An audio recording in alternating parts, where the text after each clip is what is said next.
Hi, and welcome to episode number 3 of Calmer Conversations. I'm Cecilia. Let's get started. Today, our topic is your nervous system and why it matters. If you were even tangentially interested in personal growth, which I'm guessing you probably are if you're here, you've likely heard about your nervous system and nervous system regulation. And if you can think back to science class, no matter how long ago that was, you're probably aware that you have a thing called a nervous system. And it's related to states like fight or flight. And if you can't even remember that, honestly, it doesn't really matter. Mostly, you just need to be a human here today to get something out of today's episode, which is, again, all about your nervous system and why paying attention to it and working with it matters for making lasting change in your life and how you feel day to day, minute to minute.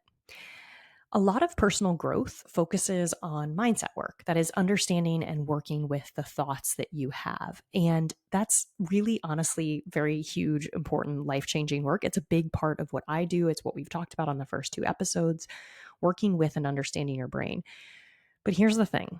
I don't actually think that you can make real lasting change unless you also address your nervous system. Our nervous system is so crucial, and you're going to see after today's episode, in driving, how you act, what you think, how you are day to day, that if you don't actually work with it, it's very hard and you're kind of fighting an uphill battle if you're only working with your thoughts. Okay, so you can do all of the mindset work in the world and it won't make a huge difference if your nervous system isn't regulated or it doesn't like to stay in a regulated state, which is something that a lot of other people don't talk about, right? So it has to have a safe home base, but it also has to like coming back to that home base.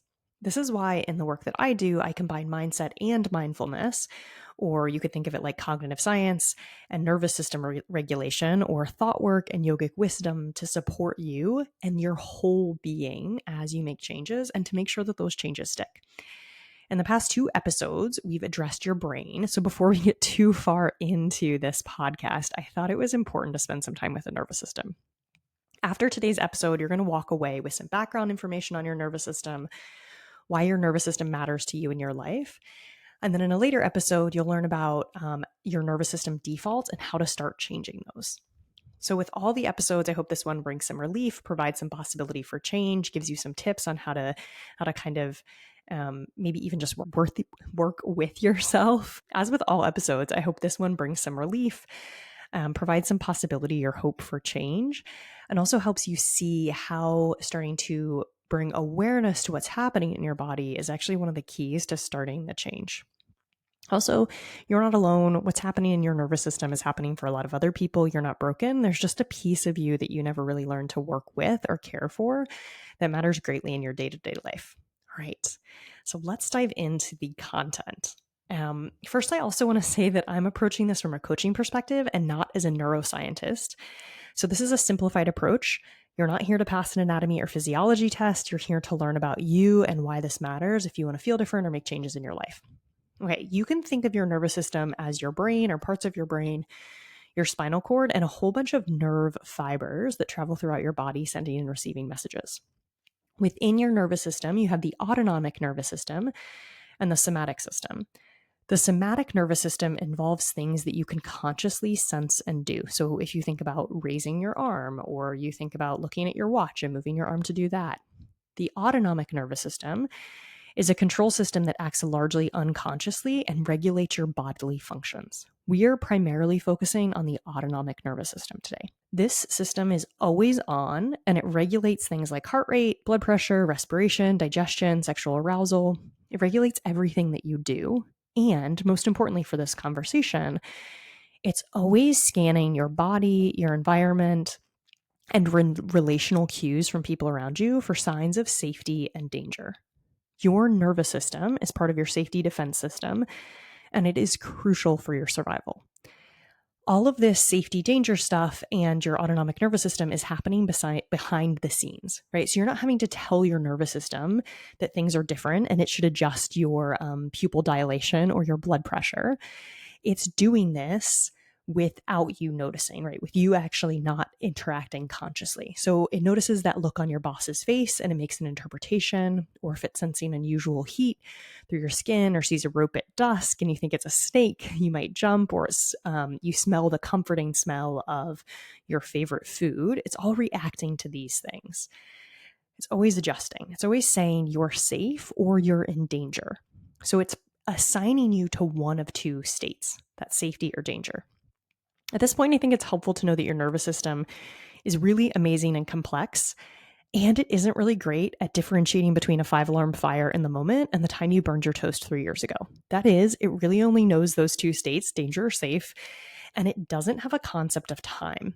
So this is sort of by design, right? If you think back to the time when humans lived in caves or even just walking down the street, danger is danger, right? It doesn't make a lot of sense in the moment to figure out more because survival is the most important thing. If you think about that rope in the dark, it doesn't make sense to stick around and see, is it really a snake? And is it a poisonous snake, or is it a snake that can hurt me? It really just makes sense to respond because your survival might depend on it, right? And so doing something is more important than not doing something. However, in today's world, and for you, it means that your nervous system reacts pretty similarly to things like the fear of getting hit by a bus when you're crossing the street if you see one coming towards you quickly, and receiving an email from your CEO, right? It puts both of those perhaps in the danger case, and you have a very similar reaction. You do have a part of your brain that differentiates between these two things and also differentiates between the levels of danger. That's your prefrontal cortex, your frontal lobe. But it's slower, and it makes it slower, right? And it uses more energy. It has a concept of time. But in the moment of danger, or in the moment actually of action, so in the present moment, it has less influence. So your primitive brain and your nervous system, your autonomic nervous system, have more pull and power in the moment than your thinking brain, your cognitive brain, your higher self, however you want to think about that. And I think this is a really important point. And honestly, if you just take this away from the episode, it might be life-changing, because in the moment of action, a different part of your brain is making a decision than the part of your brain that makes decisions thinking about your future, right? This is a quick aside, but for instance, if you really want to go running at 6 a.m. and you know that you want to go running because you signed up for this race with a friend and you really want to change your fitness and you actually love getting out of the door and moving your body, it all sounds really great ahead of time, right? That's your cognitive brain or your higher self thinking about goals, thinking about who you're becoming, thinking about the impact of this. But then in the moment, your primitive brain and your autonomic nervous system take over. So your alarm goes off at 6 a.m. and this part of your brain really wants to conserve energy. It really wants to avoid danger, and it really wants to seek out pleasure. And so it thinks going for a run at 6 a.m. is a terrible idea. And that's why something can feel so powerful and compelling and really amazing ahead of time. And in the moment, it's really hard to act on it. So honestly, take this away and use that. Just know, oh, in the moment, there's a different part of my brain that's in charge. Once you bring your awareness to this and you can work with it, you can do a lot of different things. Again, without using willpower and self-discipline, just using wisdom and reconnecting to that higher self. Okay. So I also want to circle back around to what I said about to your nervous system and time, because if you ever notice that when you can be lying in bed, you can be drifting off and suddenly you'll remember something that your colleague said earlier in the day. Maybe it was a bit of criticism or feedback, or maybe they pointed out a mistake that you made, something that activated or triggered you. And in that moment, you're in bed. Cognitively, you know that you're safe. Cognitively, you know that you are not in danger in that moment. And you can feel your body flooded with adrenaline and cortisol.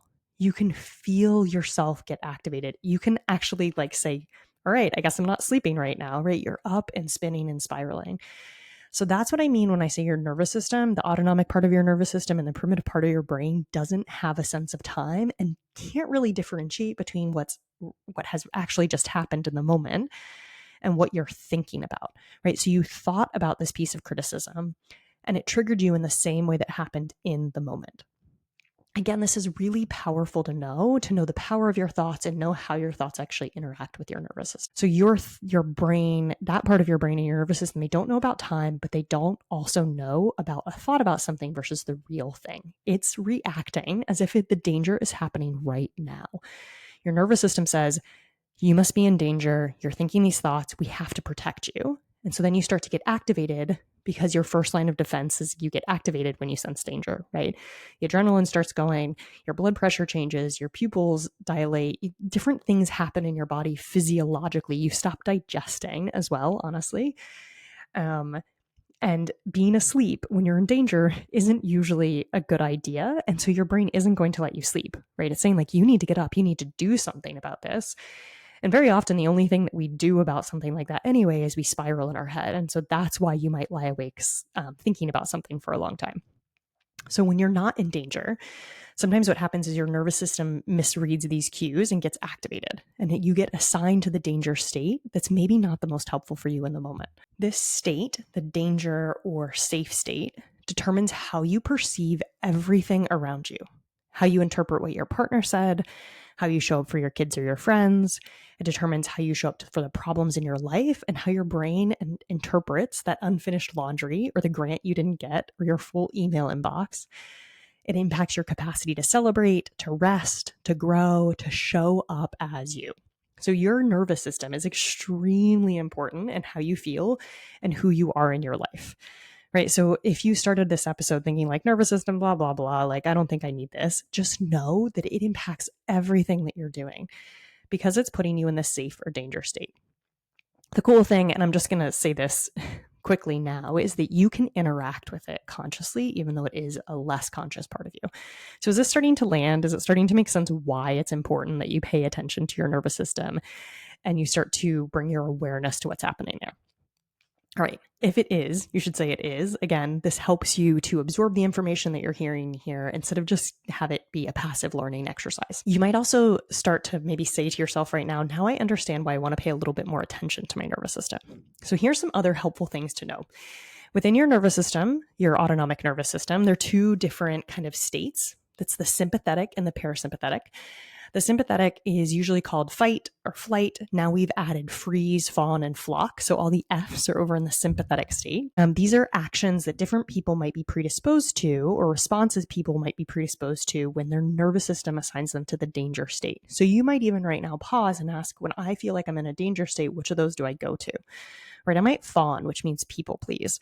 Or I might feel like I totally freeze. Or very often I get angry and I want to fight, right? And so this knowing your own reaction can be really powerful in starting to work with it. This is the predisposed state that your nervous system, when it assigns danger to you, that you go to.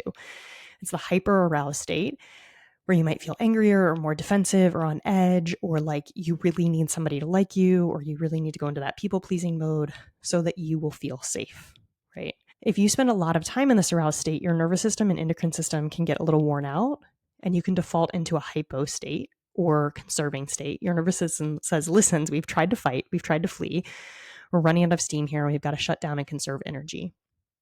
And your body actually will shut down and conserve energy. This is like long term, and this actually turns into the bodily form of burnout. And if you go down what I like to call team hypo, or the polyvagal theory calls it into the dorsal zone.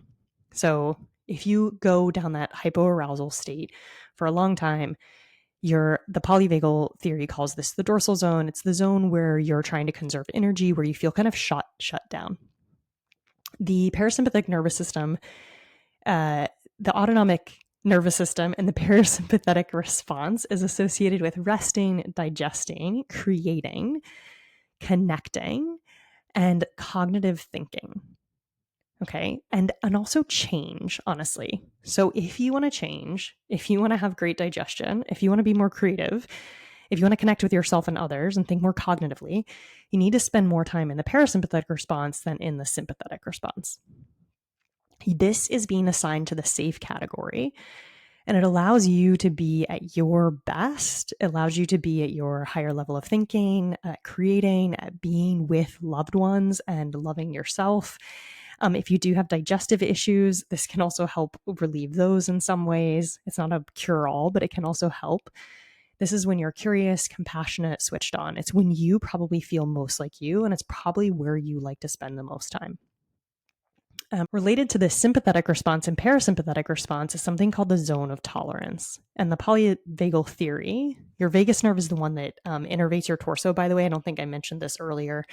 And it is the back and forth nerve between your brain and your body that is actually really crucial for working with your nervous system intentionally. And your zone of tolerance is the amount of stress that your nervous system can tolerate and still stay relatively regulated. So this is how much it can be happening around you and you still feel like calm and cool, or you still feel like you're maybe in the safe zone. This zone can grow or shrink depending on what's happening in your life, and you can actually train it to expand. So the zone of tolerance isn't a static thing. It's not something you were born with. But if you think about if you've had a lot of really stressful things go on, or if you've had a couple of years of really stressful things and it feels like I just don't have a lot of tolerance, something really small can set you off, right? So your zone can be smaller on day to day or year to year. It can also grow and you can work with it intentionally. Another fun fact is that your nervous system started developing when you were in utero. That means that whatever was happening in your birth parents' life impacted you. So not just the epigenetics, but their reactions to movies they saw and work stress and world events and the joy they got from ice cream, those all impact the formation of your nervous system and your regulated state or dysregulated state. Again, that doesn't mean you can't change it now, but it means that it impacted you as a person. And your nervous system continued and continues to be imprinted. And when you were a baby, when you were a small child, and yesterday. So in other words, your environment, both past and present, and your genetics impact your specific nervous system. But the really cool thing is, like your brain and the neural pathways that we've talked about, your nervous system is learning all the time, which also means that it can unlearn things and it can relearn things that aren't helpful or working in its favor. So this part of your nervous system, the autonomic nervous system, is crucial for how you feel day to day and minute to minute. So I hope that what I've given you so far has given you a taste of the nervous system, but also why it matters for how you react and how you feel, for instance, at work regularly or with friends or with loved ones. It's not just what you're thinking, but it's what your nervous system is perceiving and what it has perceived in the past, and it's using for information to interpret what's happening now. Most of us spend a lot of time in the sympathetic response. That's the fight, flight, freeze, fall, and fly. But if you want to feel calmer, happier, and more joyful in your life, if you want to make changes in your life, you have to spend more time in the regulated space, in that parasympathetic response, right? That's the rest, digest, create, connect, cognitive thinking, and change. And this is why change can be so hard when your nervous system isn't on board, right? So if you think about trying to make change from that sympathetic response, you're generally in resistance to what's happening around you, to the world. And really, change is very hard there. It's not accessible to you. Cognitive thinking is less accessible. Thinking creatively or acting creatively is less accessible. Connecting with yourself and others is less accessible. And so if you want to make all of those things feel easier and come more naturally to you, one of the easiest ways to do it is to start by working with your nervous system. So for you to learn and change, your nervous system needs to relearn and change. And that means you need to consciously interact with your nervous system to train it to feel okay and safe in certain situations where it might not right now, and to work with it. I don't mean that to gaslight yourself, right? To force yourself to feel safe when you don't actually feel safe, but to start to recognize when your nervous system is over-interpreting something or interpreting something in a way that isn't helpful or supportive to you. It might have learned something in the past that was adaptive, but now is no longer. That's why it's important for you to understand what is happening in your nervous system and state the baseline, right? And also get curious about, where do I want it to be? How do I want it to be? How would I like it to be different? Okay, so then how do you actually get there, right? That might be coming up for you if you've gotten this far. The first is to just become aware, right? To notice, oh, I feel like I'm in danger right now. Oh, I can notice that my pulse is elevated. Oh, I notice that my brain is telling me that things are maybe a little more dangerous than they might actually be. And I'm not going to go into it in depth in this episode, but there's several ways that you can work with your nervous system using that vagus nerve that I mentioned earlier to get to a more regulated state more often, to expand that zone of tolerance, and to start to allow your nervous system to feel safe in that home base. Okay, the three that I love the most and that I use in my coaching groups each month are guided meditation, which is I use I Rest Yoga Nidra, if you're familiar with that, which is we're working through understanding what's happening in your body and your breath and your brain, and kind of playing around with you being the person who is aware of what's happening. Coherent breathing, which is slow diaphragmatic nasal breathing, thinking about 5.5 breaths per minute. and gentle movements, which you might think of restorative yoga or gentle somatic movements. These three things I think are so powerful at helping your nervous system process backlogs of emotions, but also get to regulation now and expand your zone of tolerance. All right, so there are a few big takeaways in here. You might just take a moment and pause and think about what you're taking away from this episode and what you think might be most impactful for your life. But really understanding that the nervous system is a huge component in how you feel each day and what you do. And if you want to make change and you want to feel differently in your life, you probably want to start paying attention to your nervous system in some way. You want to start to pay attention to where it stays day to day, to what's happening in it, and then start to ask yourself, how do I want to? What sounds like a fun way for me to start to regulate it more and spend more time in that space? We'll go more into depth in more episodes. I just wanted to make sure that you had this kind of level of understanding and you really, instead of just thinking of the nervous system as like, oh, right, I should pay attention to it, you really understand what's at stake for you. All right. Thanks so much for tuning in. And I will talk to you next time.